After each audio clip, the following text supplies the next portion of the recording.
Good morning, everyone, and welcome to yet another Early Learning Live. My name is Cole. I hope you're all having a great day. Actually, I'm super curious, and while we wait for people to jump into the live stream, go ahead and let me know what you are up to today. Do you have any fun plans on this holiday? Are you going out and maybe hiking a little bit? Are you staying in the house and social distancing? Go ahead and let me know in the comments below. Hello, one viewer. Hope you're doing well. We are going to be talking all about cars today, and actually one of the first cars, let me go ahead and fix this little sound over here, the Model T and its creator, or more, should I say, its creator, Henry Ford, with this amazing book, Eat My Dust, Henry Ford's First Race. So let's go ahead and just wait for a few more minutes for people to go ahead and get into the chat below and into the stream. Looks like we have maybe 3 or 4 people right now. They're all having a great day. So we're going to be learning about cars, and we're going to be reading this amazing book, and then I'm going to give you all a super fun science challenge to do in your own home using recycled materials that you can probably find around your house. So it looks like we already got a few people in here. Hello, everyone. Let's go ahead and get into the book. So this is Eat My Dust, Henry Ford's First Race by Monica Colling, illustrated by Richard Waltz.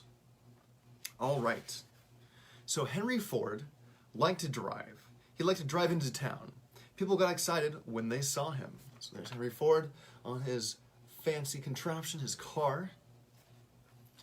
"There's that Henry, driving his horseless buggy again," they said. Ladies ran for the sidewalk, men leaped for cover, dogs barked, horses reared. Henry liked driving into town. So everyone's terrified of this car because they've never seen a car really before. They have no idea what it is. Henry had built his car by himself. It ran on gasoline. It did not have brakes. Henry stopped his car by turning off the engine and then just jumping out. Henry tied his car to a post just like a horse so it wouldn't roll away. So there's some pictures of that. Everyone wished Henry would go back to driving a horse and buggy, but Henry loved cars. He loved driving them and he loved building them.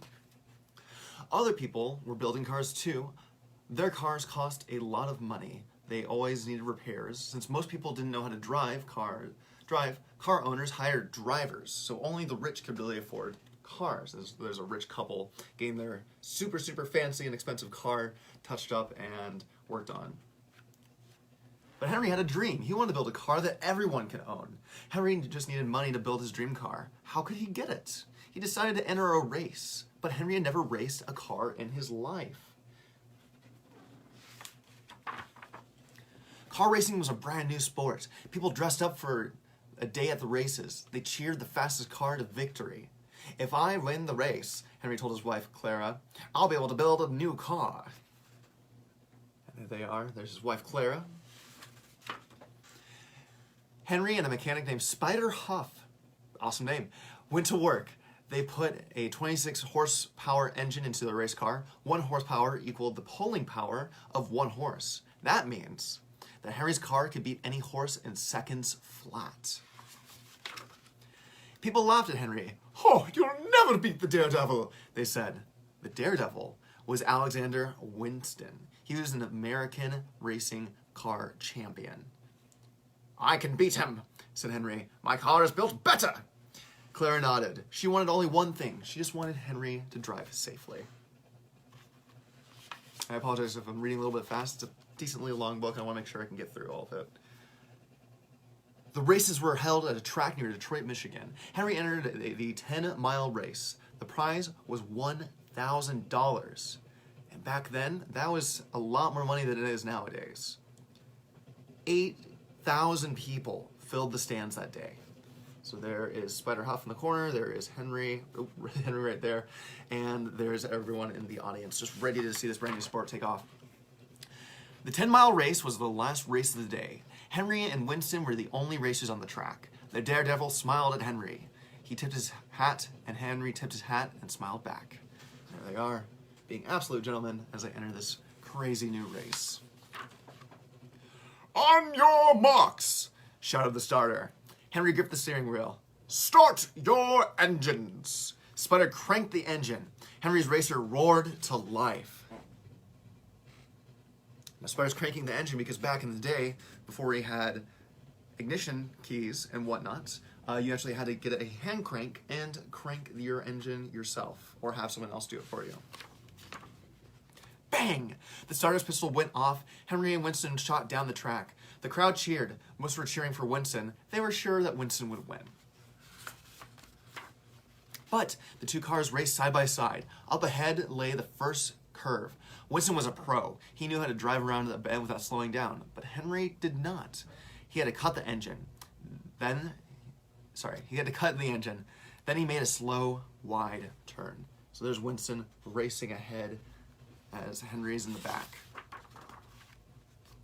"Lean out!" shouted Henry. Spider stood on the running board. He leaned out. Henry took the curve. Spider's weight kept the racer from tipping over.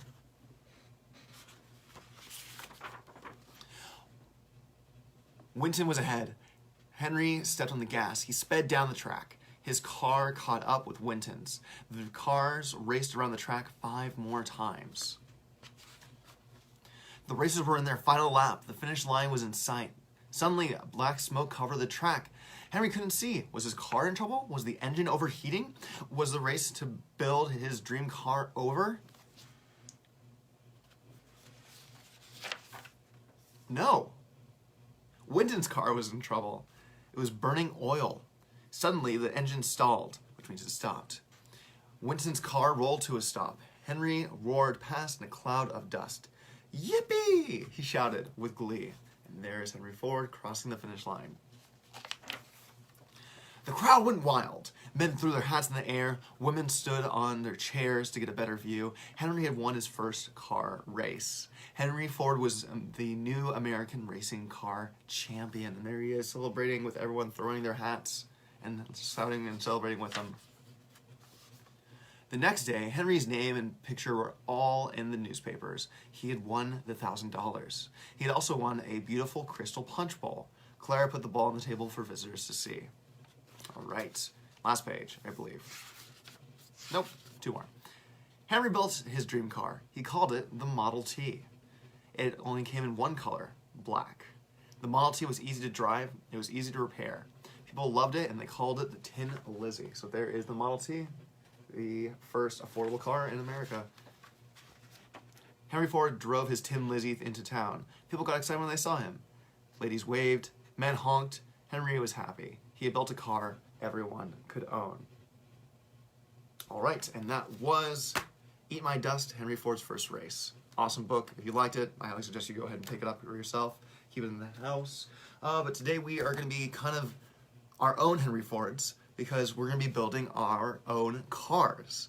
Now, I don't expect you to go out and build your own car that you can race around like Henry Ford did, because that sounds like a lot of work, and that sounds like a lot of science behind it. But I'm going to get you started on the right track, because today you're going to be building something called a recycled racer. So I have mine right here. It's not the prettiest one to look at, but it gets the job done. So this is my recycled racer. It's basically a little cart that I built out of recycled materials. I used some tape, some old straws, and some cardboard to build this. Now, you can build yours in any shape you want to. I highly suggest before you start making it, you just go ahead and sketch out your design on a piece of paper. So again, really all you need are the recycled materials around your house. I would first find out what you have around the house, and then drop a design for a racer like this that you can make. The thing is though, mine isn't the prettiest, and it also doesn't really roll the best. But the one thing it really does have going for it is it has something called an axle.